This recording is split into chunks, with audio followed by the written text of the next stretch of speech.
Hi hello friends. இன்றைக்கி எங்கே இருக்கோன்னு பார்த்தீங்கன்னா, நம்ம வந்து கேரளாவில் புத்தங்குறிச்சின்ற ஒரு ஏரியாவில் தான் இருக்கோம். ஆக்சுவலாக நம்ம வந்து நேற்று வந்து ஒசூர்லேருந்து லோடு ஏற்றிட்டு வந்தோம்.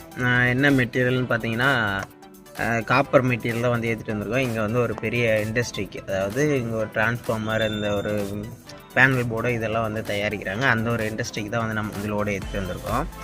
ஸோ இந்த லோடு ஏற்றிட்டு வந்தது பார்த்திங்கன்னா, ஒரு மாதிரி வந்து ஒரு டைமிங் மாதிரினே சொல்லலாம். ஆக்சுவலாக பார்த்திங்கன்னா, நாம் அங்கே வந்து 4 மணிக்கு வந்து நான் லோடு ஏற்றினேன். 4:20 ஆச்சு வண்டி ரன்னிங் ஆகிறதுக்கு. இங்கே வந்தது பார்த்திங்கன்னா 4:15க்கு வந்தேன்.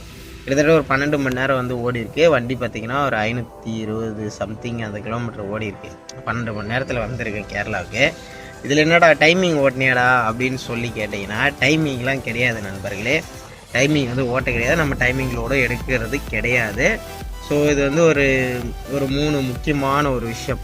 அதில் ஃபஸ்ட்டு விஷயம் என்னென்னு பார்த்தீங்கன்னா, ஏற்றிருக்கிற மெட்டீரியல் வந்து காப்பர் மெட்டீரியல், அதாவது கொஞ்சம் காஸ்ட்லியான மெட்டீரியல். டன்னேஜ் பார்த்திங்கன்னா 1,300 தான் இருக்குது. இது வந்து சரி எங்கேயும் நிற்கக்கூடாது அப்படின்னு சொல்லி டிரான்ஸ்போர்ட்டரும் சொல்லிட்டாங்க. ரெண்டாவது ஒரு விஷயம் என்னென்னா, கேரளா டிராஃபிக். அதாவது நம்ம ஆரம்பத்துலேருந்தே எல்என்டியிலிருந்தே பார்த்திங்கன்னா, நீங்கள் அந்த திருச்சூர் வர வரலையுமே ஓரளவு ஃப்ரீயாக இருக்கும். அதுக்கப்புறம் இந்த பக்கம் வர்றது கொஞ்சம் சிரமமாக இருக்கும். அதனால் வந்து எதுக்கு நம்ம அந்த வெயிலில் வந்து பகலில் ஓட்டணும் அப்படின்னு சொல்லிட்டு நான் என்ன பண்ணிட்டேன், நைட்டாகவே அழுத்திட்டேன்.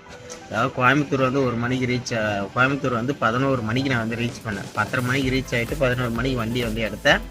ஸோ இங்கே வர்றதுக்கு பார்த்திங்கன்னா எனக்கு வந்து 4 மணி ஆச்சு. சரிங்களா? இன்னொரு 3வது முக்கியமான ஒரு விஷயம் இருக்குது. அது என்னன்னு பார்த்தீங்கன்னா, எனக்கு நானாக வச்சுட்டு ஒரு டெஸ்ட்டு. ஆக்சுவலாக வந்து இப்போ ஒரு ரீசெண்டாக ஒரு 1.5 மாதமாகவே நம்ம வந்து சரியாக லைனில் இல்லை, வீட்டில் தான் இருந்தோம்.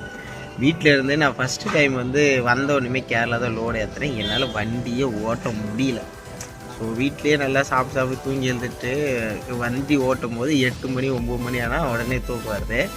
ஸோ அதை வந்து நம்ம கண்ட்ரோல் பண்ணணும் அப்படின்றதுக்காக பார்த்திங்கன்னா, ஒரு 2 நடை வந்து லோக்கல் ஓட்டினேன். கோயம்புத்தூர் ஒரு நடை வந்தோம், மறுபடியும் கோயம்புத்தூர்லேருந்து பெங்களூருக்கே போயிட்டோம். பெங்களூர்லேருந்து கோயம்புத்தூர் வந்து மறுபடியும் கோயம்புத்தூர்லேருந்து ஒசூர் போயிட்டு, ஒசூர்லேருந்து மறுபடியும் ஒசூர்லேருந்தே லோடு ஏற்றிட்டு நம்ம இப்போ வந்து கேரளா வந்துட்டோம்.